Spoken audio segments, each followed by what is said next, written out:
Oh, hello! I wanted to record a tutorial on how I use the tools for TextureBlender and to give you a run-through of the workflow I like to use, and I think it's really beneficial to use it like this.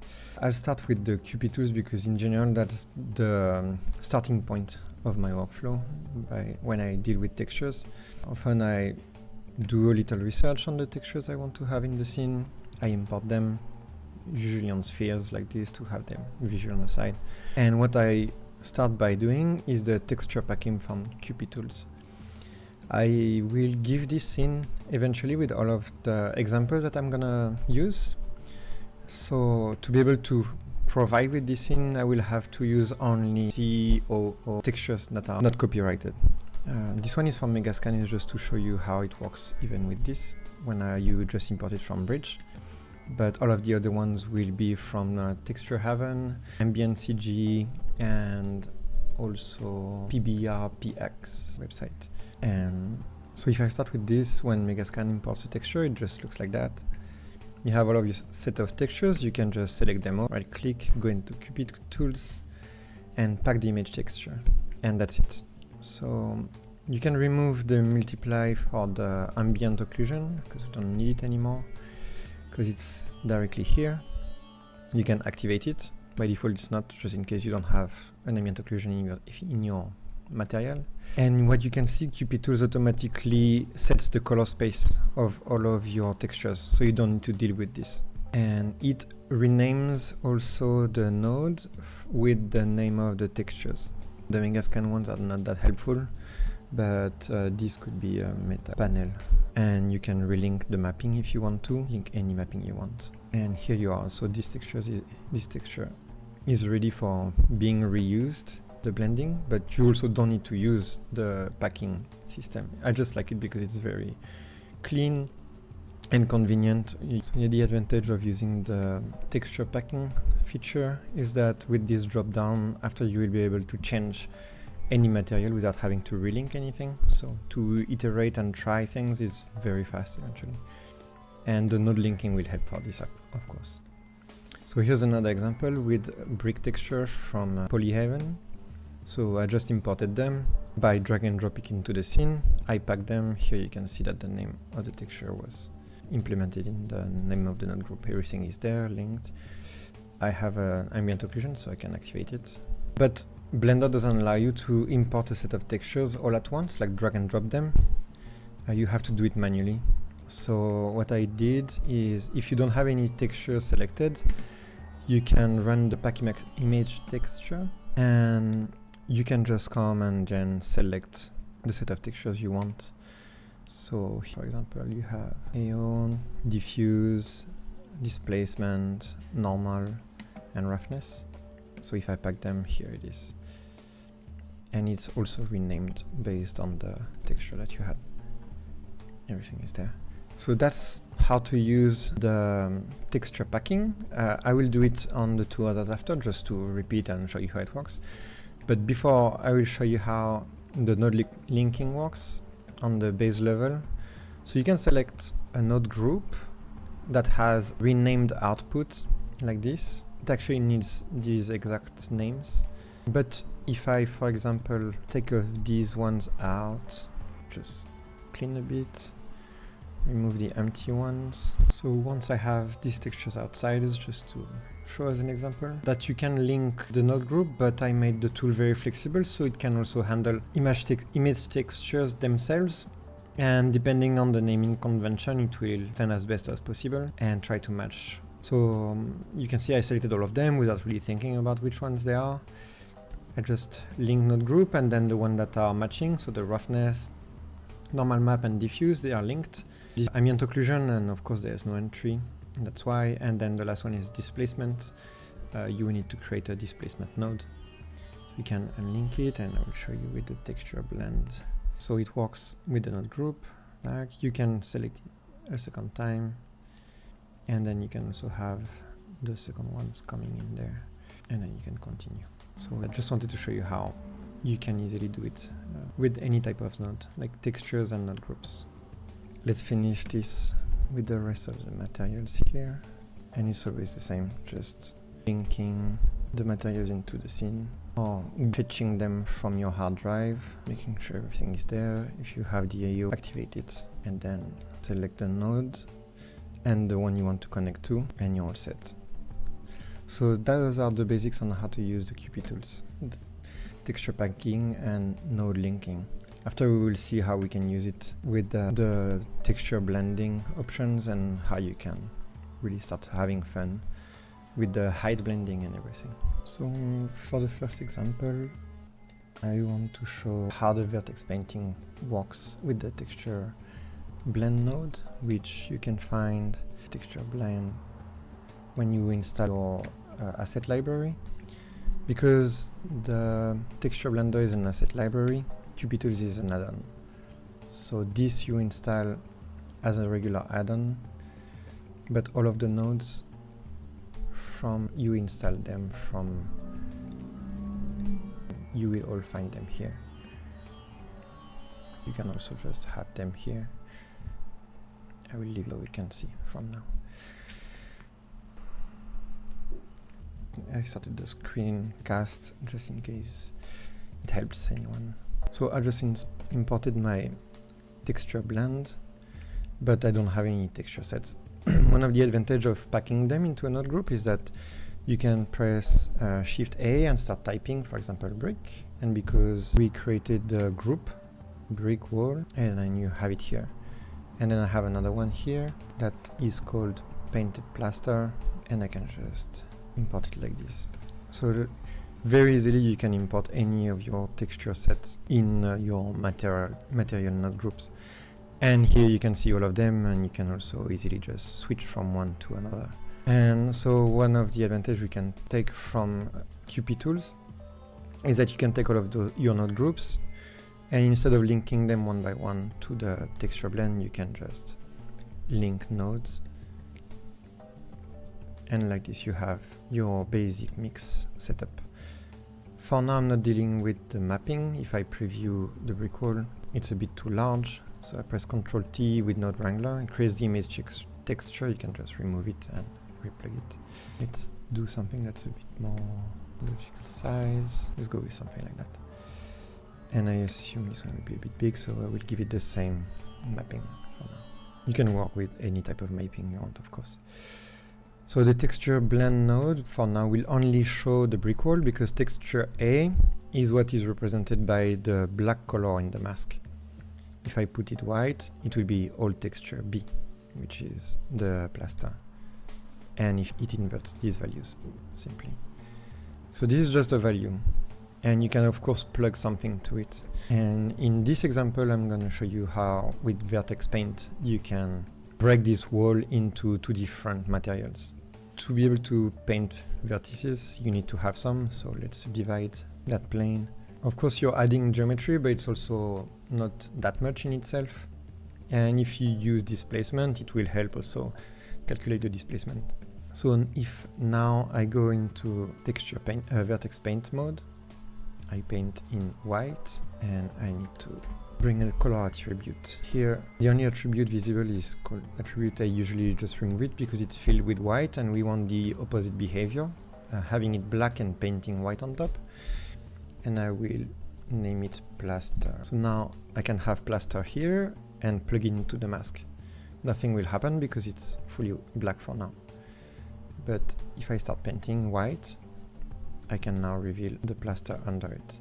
Let's say I have some at the bottom and at the top here, 2 rows of vertices. I think you can also use the vertex selection. It's a bit of back and forth. So selecting them in edit mode, and then in vertex mode you will have them selected, and you press Ctrl X and it will set the vertex color to the one you have. So if I put it black, so with X I invert the colors, here I'm removing it. So if you want to have a very precise shapes that's based on vertices selection, you can do it, otherwise you can just paint like this. For now I don't want something destructed or anything, just you could find on the street, for example. I will activate the displacement only feature, so we can start seeing displacement. First I need to plug the texture blend to my principal BSDF, preview it, so we are starting seeing the texture, but now I need to add the displacement, putting the height in the height and in displacement. So I am in Blender 4.2, so Eevee can preview displacement, but for now there's not enough subdivision surface. So let's add some and reduce its intensity, it's a bit intense, it's better. So now we have a nice brick wall with the separation of plaster at the bottom, but it's a bit soft. There's a couple of things you can do, either adding a color ramp, and here you can start making the selection stronger or more strongly separated like this. Or you could also use the mask texture break node group. The goal of this node group, if I preview for example the first entry, is give you an easy way of breaking up the masks that you have. It could be anything, it could be a noise texture, it could be an opacity map, really anything. So don't hesitate to just experiment with it, and then it will give you a more natural look. And you can work on the different settings to change the look it will have. And I added a bunch of different textures in it, so you can play with the shape design a bit and the type of noise that it creates and the separation to find what that really matches the material you're working on. For now we can go, let's say grunge, for example. I can really boost its intensity if I want it to be hard separation, and now if I preview my material, it's way stronger. And it also created a bit of abstraction. You can change the mapping size to just something that matches a bit more what you would like in terms of design and look. And here it is. So you can see that the displacement corresponds to the material you're working on. For now we are not blending with displacement, but we could have the plaster only appear on certain aspects of the bricks. So for example only on the top, like this. And just have a broken down painted plaster to the bricks.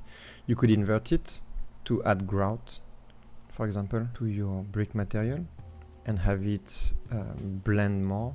And the spread is supposed to blend a bit more. It's like a soften it the edges of the transition, and depending on what you're doing, sometimes it helps a lot. And see what we can have, just completely different feelings with just a few settings. But in that case I just want something clean like that. What I want also is to suggest the thickness of the plaster on top of the bricks, and that's where the texture settings comes in. So you have a couple of settings, they are all the same except color blend here, which will color blend the texture B with the color of the texture A, but I will show it more how it works when we work with Puddles. So you have control over the intensity of the normal map, the displacement. So just with the displacement in this case we could just push it away, but you can also offset the displacement, which will push the values of the displacement. It will affect how the displacement blend works, so be careful maybe to set this up first and then after work with your blending. And like this we could give a bit of an extrusion, and if I calm down this transition it will be a bit more soft. And the advantage with this way of working with vertex painting instead of having textures here is that if you have a second part of your wall like this and you want to give it variation, you can go in your vertex painting and let's say you can damage it a bit here, your plaster. And then you can rework your mask or you can do anything, and that can really help you create variety within your assets very easily. You could have patches of plaster coming around, and then if you have a very low opacity you could just have a lower blending like that. Just hint, it could also give just color indication like that. And you can do anything with this type of workflow with the vertex paint color. You could add another one here and have a color mix that you may put between the color and the texture. You could drive, for example, an overlay, or let's multiply color this, and for now it's affecting the whole plaster. But here, if I come and say, and change the plaster color, I could be, let's say, plaster dirt. And here use the plaster dirt, it reverts to its normal color, and I can start painting the dirt with a stronger strength. Oh, I'm on the one on the right. And like this, you can give more variation to the color of your plaster. And you can always, if it's a bit too round and soft, you can always use another texture break node, and then you can use it to start breaking up your shapes. Changing the mapping of it, so you can stretch it towards the vertical axis. And like this, you're just painting your details more. You can do the same here. Be sure to add the color attributes with the exact same name. So here you can see it's red. If I add it, it's gonna become normal color again. And then I can start painting.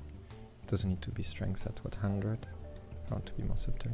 And see how you could do the same with the brick wall or anything. And that's how you would give variety and retain full control over your texturing while being able to see it live with displacement. Because you're in 4.2, but then if you just go in render mode with the photographer add-on, I will use 1/4" GRI, and here it is. I think the plus is a bit too big here. And it's also because I don't have the adaptive subdivision cycles.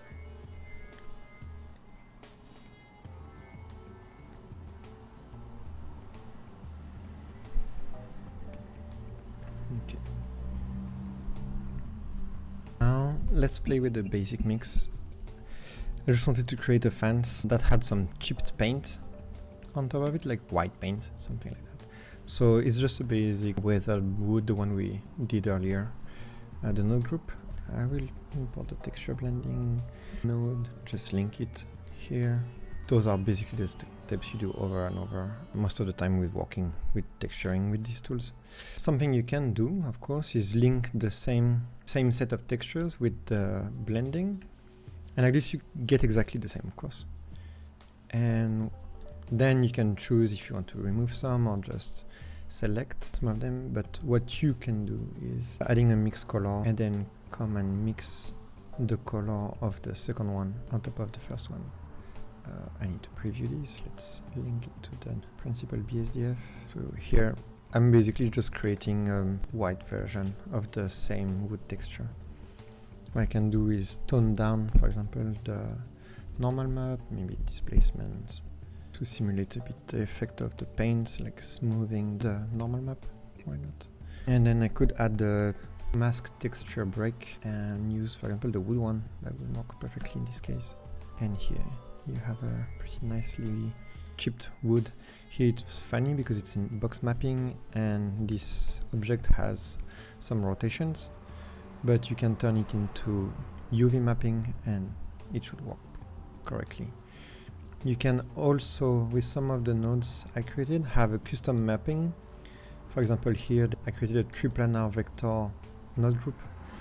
It's a bit like using from the texture coordinates the object mapping, but it has some advantages, is that you can rotate the texture in each axis, which you can't with this, it doesn't really work, and change the positioning. And you also don't need to put your texture into box mapping mode, but it still has the problem of the initial rotation, so just apply it. And here you can see I can rotate the axis one by one. And you can have a blend between the different axes if you need to, and scale on any of the necessary axes also. And if you remove, the UV mapping takes over again. You can change the size of the mask. And here what I was doing is geometry node group from UV project, which is very handy to quickly unwrap your UVs. But if I apply all of these and bring up my UV editor for now, because the repetition is just too obvious, so I can just come and move this where I like it. It's very quickly. You have your wood chipped texture. If you add a displacement to an object, even if the material is not in displacement mode, let's see if I can show it maybe better with a bit of shadows. It will add a lot of depth info from the height maps, so you could have way more pronounced details doing this. And here you can see how the normal is a bit smoother than here. But it seems that the chipped wood, it doesn't feel like the painting is on top of it. So maybe I can offset it. Let's see. Ah yeah, and here now it feels like there's a thickness to the paint, just like this. And you could just invert the pattern to have way less paint and more weathered, for example. You can always change the look of the pattern itself. You can offset it. It's kind of random. It's just to give you the ability to randomize and just try what you would like best. You can always plug values in there if you want to have something that is per asset, for example. You could always plug a position or any other value. You can change your mask to one that makes sense. This one could probably work also as an example, but that's a different look. This one is definitely made for this. Here I wanted to show you the edgeware with a very particular case. In general, the edgeware uses geometry. At least that's how we handle it, like geometry. In this case, this is just a flat plane. It would work exactly the same with geometry. But it's just showing that the way I'm handling it with this node, the edgeware, it's under the hood is basically just using the ambient occlusion. And the ambient occlusion is calculated after the displacement. So these metal sheets and their displacement actually can be used with the edgeware. And like that, if I preview back this, so I have a blend between this and just that rust material. And if I just plug it the way it is, you can see already it happening.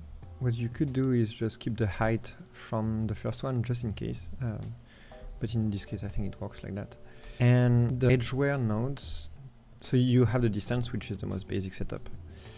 And then you have three set sliders that you can work, is modules that you can add to your edgeware. The first one is the convex shapes, so the one that protrudes outside. The second one is concave, but in this case it's a bit shy, so I will put a color ramp and then boost the contrast. So see now it's applying the concave parts. And if I remove both of them and add object proximity, this is driven by the surrounded objects. It's very useful to blend objects together and have a feeling of more cohesion and better transition. It could be dust, it could be anything. In this case it's rust, just a random example I wanted to use. So if I put them all back and maybe reduce a tiny bit the intensity of the mask, can increase the distance, and you can see how we go from a very clean metal sheet to one that matches way more with what's surrounding. And if I add this another one here, maybe a smaller wood beam, metal beam, it will also make that transition, so you don't really need to paint anything. It's kind of painted mask. It also works in EV, but ambient occlusion in EV is not necessarily as consistent. It also depends on the distance of your camera. You can see here on the bottom part how it disappears a bit in the distance, but at least it works with both of them. And then with geometry would work also as well. But the advantage of 4.2 is that there is a displacement here, and so you can just preview it and have a very close preview as of what you would have in cycles. So using the preview engine to use this. So that's what I really like about this node, the ability to choose which module you need and the one you want to use to have the best effect. And if you really want to have a different distance for each of them, you can use a different one and then just mix them with a mix color. Mix them. If you're not sure, you can check which color is the affected, but white is the effect on and black is no effect. So you can add them or screen them. And for example, if the first one has a smaller convex effect, really more on the edges, and I want to mix with the two other ones that are wider, you can control them separately. And you can also reduce the intensity of the two other ones if you want. And then plug this back here, and like this you can control those elements individually. It's definitely a possibility, because this is just grayscale values, so you can play with them as much as you like. And now I wanted to show the texture scatter, which I really like. because it can help you give more variety and break down the texture without having to paint masks or additional painting or selecting. Here I have a basic road, very basic. It's more like just asphalt, and I have a second node group that's scattered leaves like this with an alpha, so transparency.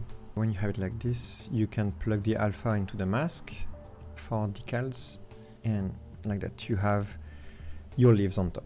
So that's the basic version of it. But what you can use is the TextureScatter, and then you will be able to scatter, to put it in the vector of your leaves and start scattering them. So they were a bit small. So the scatter amount is the percentage of it that will be scattered. Oh, why does it do this? In this case, the scattering amount is returning a white selection on the mapping. So what we can do, we can select all of these nodes, and here instead of repeat we select clip, so the texture will not repeat on the outside. For Megascan ones, the scattering worked really well. I guess there's a particularity in these textures. If you press Alt while you select clip, it will do it for all of them, and now the scattering will work correctly. So I can keep on making them a bit bigger just for preview, and then you can work on the individual size of the leaves per pattern. Then you can always tweak it, and if you remove that pattern you can have less of them. You can see that if you really look into it, and in some instances you could see hard edges and separation, and maybe you could see a bit of the pattern of the Voronoi. What you can do is blend the edges a bit to soften some of them, and if you put it at 1, it's going to diffuse a bit the borders, but it helps breaking sometimes the texture and the overlapping with the pattern. You can have random location of the, you can multiply this to accentuate, and sometimes it can even help scatter differently. A random rotation for like breaks, or to scatter something that has directionality, it's good to not have it on, so you can keep it constant. You can have different sizes, random scale. I added also, want to have more color variation. Add a mix here with the, why not overlay, let's try and have a random color. So it's random color per cell.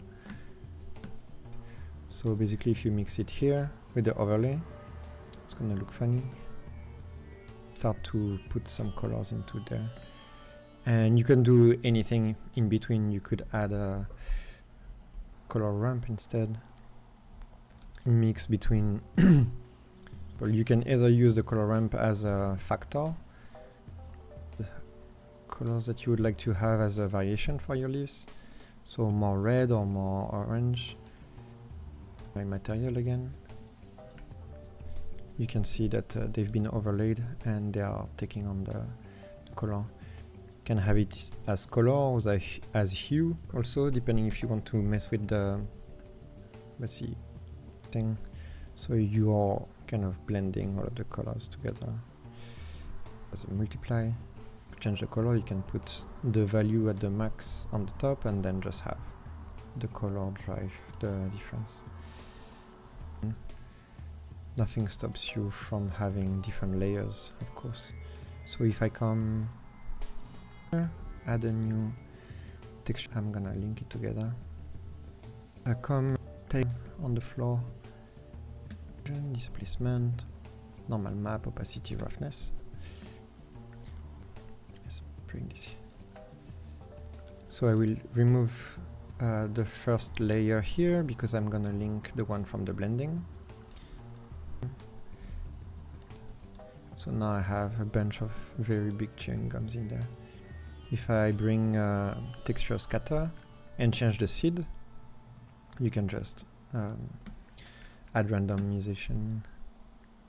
So see, for example, this one, the opacity on something white, so even if it repeats, it's working, but we can always add a clip and it will remove some of them that are supposed to be repeating, because we don't need that much chewing gum. I guess people are not that gross.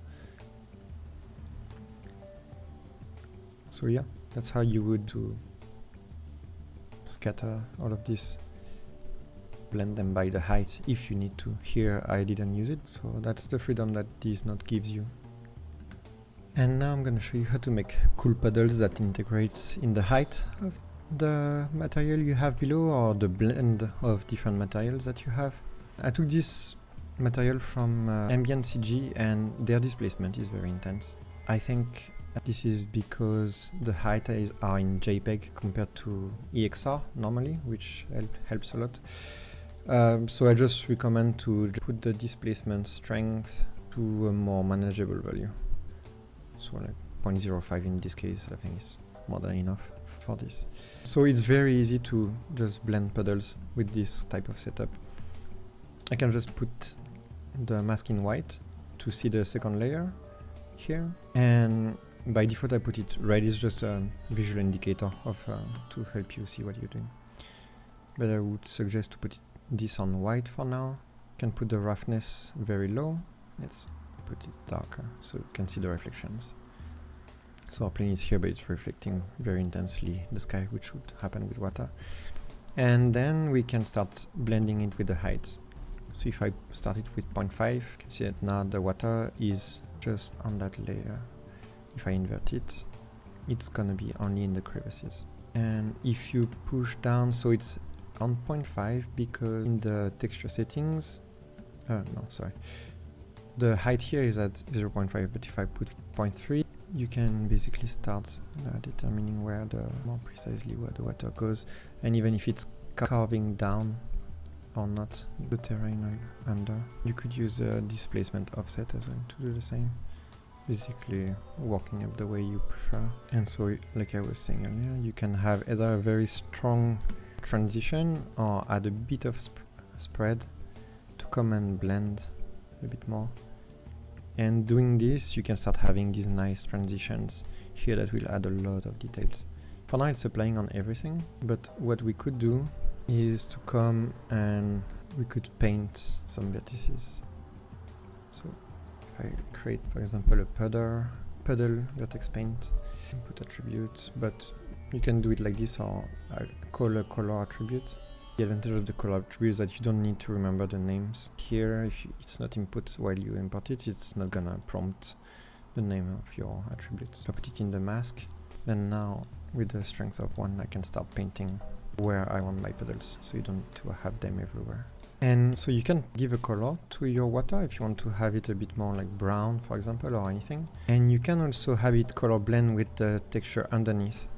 So it is, if you put it a bit, you can see how now the blend of the color of the water and the asphalt create a nice effect of dirty water. And it depends on the depth, so like this you can isolate for the deeper parts. It's very colorful, very toxic water. And right now there is no normal map plugged into the normal of the water. So if you want to add normal info to your water, because for now it's just plain, you could add a noise texture, for example, and reduce quite a bit the normal strength. Well, like this you could have a more turbulent water. And this could work also very well, instead of putting in normal, putting it in the roughness to have a variable level of roughness in your water. That could work very well if you want to give very, very small details. If it's for small puddles, it's just easier to have something like that. In this example, I wanted to show you a node that I find quite useful, particularly when you want to deal with location, like global location. It's the object mapping. So here I have a very basic shader. I'm still blending with 2 shaders here, which are the roots and the pines on the forest floor. And in this example, why not just localizing all of the floor with the needles on the bottom of this area. So I will import the object mapping to my scene. And what's doing automatically, it's importing an object into your scene. You're supposed to see it in the outliner, but there's a bug where you need to make a random selection, remove it, and then you can see it appearing. I thought it was fixed, but it's not there. So it will appear at the center of your scene. And you can see here, it's sort of a gizmo. The rectangular part is the base of it, and that cross is the top of what it's affecting. If I pre-visualize it, you can see if I lower it, it starts to affect. And one of its features, and why we can't really see too much what's happening right now, is that it has an exclude flat faces, which are top and down, which can be very useful, for example, if you have grunge coming down from the top somewhere, or depending if you want that feature. So if you scale the object down, you will make the separation more present, and then if you scale it up, you will basically fade, like a smooth transition. You can do anything with this object. You can rotate it, of course. You can change its orientation. And there's something else, is that you can use local mask. And here, that's why the gizmo is a bit looking like this. It will be localized inside that square and from the origin point to here, and same on the other side. But this gives you the direction. So by doing this, for example, I could scale there and only have, now if I put this in the mask, only have the blending happening here. I can invert it because actually this is for the roots. So I will need to invert the two layers if I want the roots to be the base layer. And that's where, for example, it comes handy on having this, because you don't need to unlink anything. You just need to take the other forest ground and then here invert them. And now you have it. I need to change again the displacement strength, because those are very strong. And now you can see how we can localize the needles only closer to the bottom part. If I use local, wrong mesh, I scale it down, and so now you can always move it around to change the effect. You can rotate to have them only localized on one side or the other one. Very handy to have this type of node. And when it's on local, you can actually scale it to increase the size of the effect. And you don't need to paint anything, so it's very flexible as a system. And we could use the same type to create a river bed or something like this, for example. Let's experiment with that.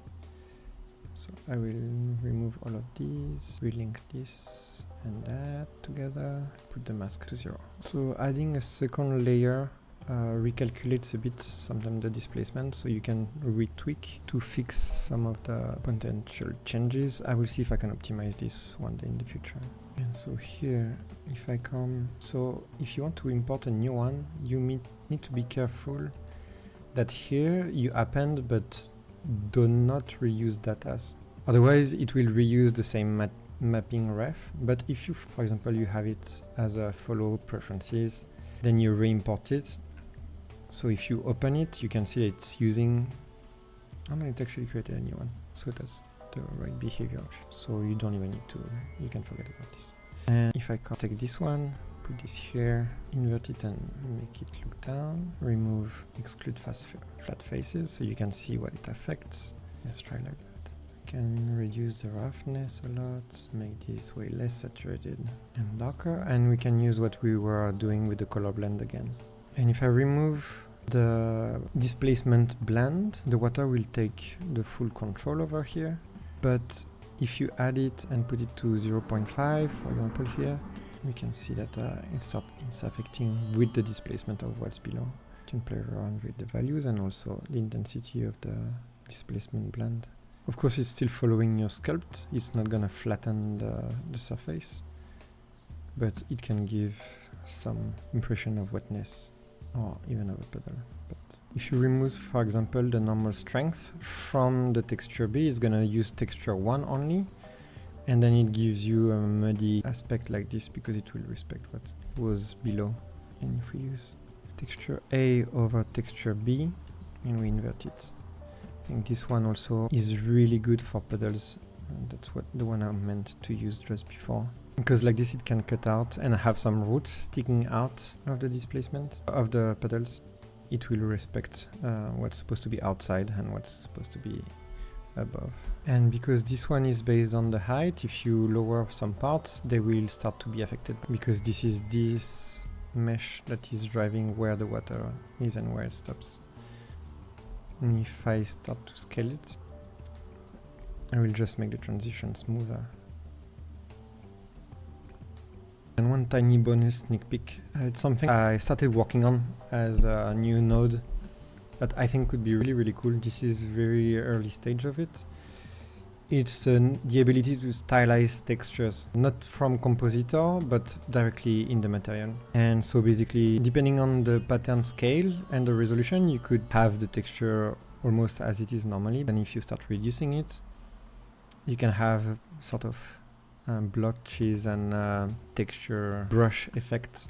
You could change the stretching of it in both directions, and you can see how very cool effect you could have when you push very far in that node. Another example here. The idea I had is because sometimes when you want to stylize textures, it's very hard when you have photorealistic ones, and then to match it with this particular art style. So the next step for this node will be to implement brush looks into it to art direct the look of the output. I have another scene that I could show you with, let's see. This one is a very messy version of it, but in there what I have is a bunch of textures that are driving the look of the stylization. So by plugging a different one, changing the size, you could change the way the texture is stylized. So I still need to work on that, but it's a very promising node that will be added in the future. One big advantage also is that if you have a low resolution texture, you could add this node to remove a bit the JPEG artifact or anything. But then you could also take any type of texture and transform it into that type of patterns to give a feeling and give a more pictorial aspect to your shading and your material. And you can, of course, make it work with any PBR texture set, so you could still have roughness, displacement, or anything applying to this, which really gives you all of the freedom to play around forever. So I'm pretty excited for this one. I still need to tweak some things to make it sure it looks good, and then it's very efficient. You can also skew in one or the other direction, depending on the type of material you're working with and the effect you want to give to your texture. So stay tuned, and this will be added soon for people who bought it. And for the new ones, I might, as I add features, add nodes and continue working on it, I might increase the price a little over time. So just take this in account while watching this video. Thank you, bye.